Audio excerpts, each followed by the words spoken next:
நண்பர்களே, நம்ம இப்போ இந்த ஏழைகள் மேலும் ஏழைகளாக மாறியது, வறிய நிலைக்கு மாறியது எப்படி என்று நாம் பேசப் போகிறோம்.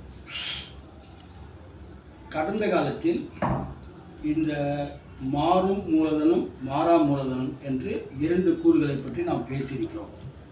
மாறா மூலதனம் என்பது அது முதலாளிக்குரிய சொந்தமான கட்டிடம், இயந்திரங்கள், அப்புறம் வந்து மூலப்பொருள், துணைப் பொருட்கள் இதெல்லாம் சேர்ந்து, உதாரணத்துக்கு பஞ்சு இல்லை செம்பு இல்லை இரும்பு எதை கொண்டாயிலும் ஒரு சரக்கை தயாரிப்பது தான் முதலாளியின் வேலை. இவைகள் அனைத்தும் அடங்கியது மாறா மூலதனம் என்று நாம் வைத்து கொண்டிருக்கிறோம். அடுத்தது மாறும் மூலதனம். அது வந்து தொழிலாளிக்கு தர வேண்டிய கூலித்தொகை. ஆரம்ப காலத்தில் பட்டறை தொழிலாக இருந்தபோது அப்போது வந்து மிஷின்லாம் கிடையாது. ஒரு 10-40 பேரை கொண்டு போய் போட்டு ஒரு இடத்துல உட்கார வச்சு, நீ நம்ம ஏற்கனவே அதை பற்றி வண்டியை பற்றிலாம் பேசியிருக்கிறோம். அப்படி செய்யும்போது மாறும் மூலதனமும் மாறா மூலதனமும் ஈக்குவலாக இருந்தது. இது 50% என்றால் அது 50%. தொழிலாளருக்கு கூலி 1000 ரூபாய் என்றால் 1000 ரூபாய்க்கு உண்டான பொருட்களை வாங்கி முதலாளி வைப்பார். இது மாறா மூலதனம். பிறகு காலம் மாறும்போது அது 8 4 பகுதியாக இருந்தது. அப்புறம் 8 3 பகுதியாக ஆனது. அப்புறம் 8 2 பகுதியாக மாறியது. அதாவது கூலித்தொகை மொத்த தொகையில், அதாவது முதலாளியிடம் இருக்கும் மூலதனத்தில் 8 2 பகுதியாக, அப்படின்னா 1000 ரூபாய் இருந்தால் 250 ரூபா தான் கூலி பண்ணியிருந்தது. இப்போது முதலாளிக்கு வந்து அதிகமான லாபமும் பணமும் சேர்ந்து கொண்டே இருக்கும். இது எப்படி சாத்தியமானது என்றால், தொழிலாளர்களை அவர்கள் தயார் செய்தார்கள். அதாவது வேலையில் மும்முரமும் சிறப்புமாக அவர்கள் செய்து அந்த வேலையை, சரக்கை முடித்து கொடுத்தார்கள். இப்போது அடுத்த காலகட்டத்தில் கிபி 16ஆம் நூற்றாண்டிலிருந்து 17ஆம் நூற்றாண்டு வரை இயந்திரங்கள் உற்பத்தி அதிகமாக, அதாவது விஞ்ஞான முன்னேற்றத்தின் காரணமாக இயந்திரங்களை கண்டுபிடிக்க ஆரம்பித்தனர். விஞ்ஞானிகள் அவர்களுடைய சிறப்பான கண்டுபிடிப்புகளால் இயந்திரங்கள் வந்த பிறகு முதலாளிக்கு லாபம் கூடுதலாக கிடைத்தது. எப்படி என்றால், சரக்கு உற்பத்தி அதிகமாக அவர்களுக்கு லாபம் அதிகமாகிக் கொண்டே போனது. இப்படித்தான் அந்த தொழிலாளி மேலும் வறியவனாக மாறிவிடுகிறான். இயந்திரங்கள் வந்த பிறகு தொழிலாளிகளை அகற்றிவிட்டு வெறும் பெண்களையும் குழந்தைகளையும் வைத்து அந்த இயந்திரங்களை அவர்கள் இயக்க ஆரம்பித்தார்கள். அது வந்து இந்த தொழிலாளி தான் வந்து நிற்கலாம், அவர் முத்து தான் வந்து என்ன ஓட்டணும் சொல்லிட்டு இயந்திரம் சொல்ல போதா? சொல்லாது.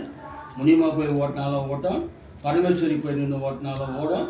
சுவிட்சை ஆன் பண்ண போகிறாங்க, அதை வந்து இயந்திரம் சரக்கு வந்து தயாராகி வெளியே வர வாங்கி அடுக்க போகிறாங்க, அவ்வளோதான். இந்த குழந்தைகள் எதற்காக என்றால், அந்த குழந்தைகள் மெல்லிய கரங்களால் அந்த இயந்திரங்கள் சுத்தம் செய்வதும் அதில் உள்ள கருவிகளை ஒழுங்காக துடைத்து வைப்பதும் ஆக அந்த குழந்தைகள் ஈடுபட்டன. இதற்கு அடுத்தபடியாக நாம் ஒரு 500 நூற்றாண்டுகளுக்கு முன்னால் போய்விடும். 500 நூற்றாண்டுகள் என்றால் கிபி 14ஆம் நூற்றாண்டிலிருந்து நாம் இந்த வரலாறை கொஞ்சம் பார்ப்போம். அப்போதெல்லாம்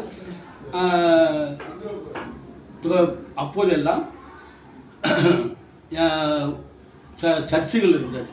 கத்தோலிக்க சர்ச்சுகள் இங்கிலாந்தில் உள்ள அத்தனை சொத்துக்களையும் அவர்கள் மடக்கி வைத்திருந்தார்கள். கொஞ்சம் சொத்து வந்து மன்னர்கிட்டவும், மீதி இருக்கும் சொத்துக்கள் வந்து அந்த இங்கிலாந்து மடாலயங்களில், பிஷப்புகளிடம் இருந்தது.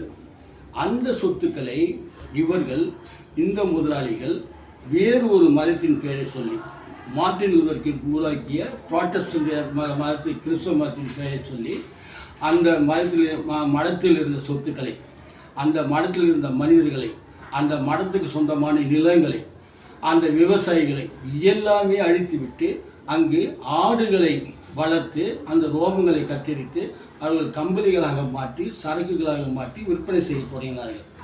மீதம் இருந்த இடங்களில் மான் வளர்ப்பு என்று ஒன்று ஏற்படுத்தி அங்கு மான்களை வளர்த்தார்கள். இந்த ஆடுகளின் எண்ணிக்கை அதிகரிக்க அதிகரிக்க விவசாய நிலங்கள் முற்றும் முழுதுமாக மேய்ச்சல் நிலமாக மாறி போய்விட்டது. இதை ஒரு எழுத்தாளர் எழுதுகிறார். அந்த காலத்தில் உள்ள எழுத்தாளர் எழுதுகிறார், ஆடு ஒரு மனிதனை தின்னும். இதை இந்த கொடிய பயங்கரத்தை அவர் அது போல உருவகமாக ஒரு கதையாக மாற்றியிருப்பார். இந்த வேலை இழந்த அந்த விவசாயிகள், கூலி தொழிலாளர்கள் என்ன செய்வார்கள், எங்கு செல்வார்கள்? அவர்கள் அங்கிருந்த லிவர்பூலுக்கும் லண்டனுக்கும் பக்கத்தில் உள்ள பெரிய நகரங்களுக்கு சென்று பட்டறைகளில் கூலி தொழிலாளிகளாக மாறிப்போனார்கள். அவர்களுக்கு உடைமைகள் என்பது ஏதும் மற்ற சூழ்நிலை. அவர்கள் நிலம் கிடையாது, வீடு கிடையாது, வீடு அவங்க பிடிங்கி கொளுத்திட்டானுங்க. நான் இருக்க இடம் கிடையாது, சொந்த பந்தம் கிடையாது. எங்கேயோ ஸ்காட்லாந்தில் இருந்து வந்தவனுக்கு லண்டனில் ஏது சொந்தமாக இருக்கும்? ஒன்றும் இருக்காது. ஒன்று அவன் கொள்ளைக்காரனாக மாறினா, இல்லைன்னா பொறுக்கியாக திரினா, இல்லைன்னா தொழிலாளியாக இருக்கணும். இது 3 சாய்ஸ் தான். அப்போது கொள்ளைக்காரனாக இருந்தால் போலீஸ்காரன் பிடிச்சி உள்ளே போட்டுருவான். பொறுக்கியாக இருந்தால் யாரும் கண்டுக்க மாட்டான், சரி ஓய்ந்து போய் விட்டுருவான். தொழிலாளியாக இருந்தால் நேராக அந்த பட்டறைக்கு தான் போய் வேலை செய்யும்.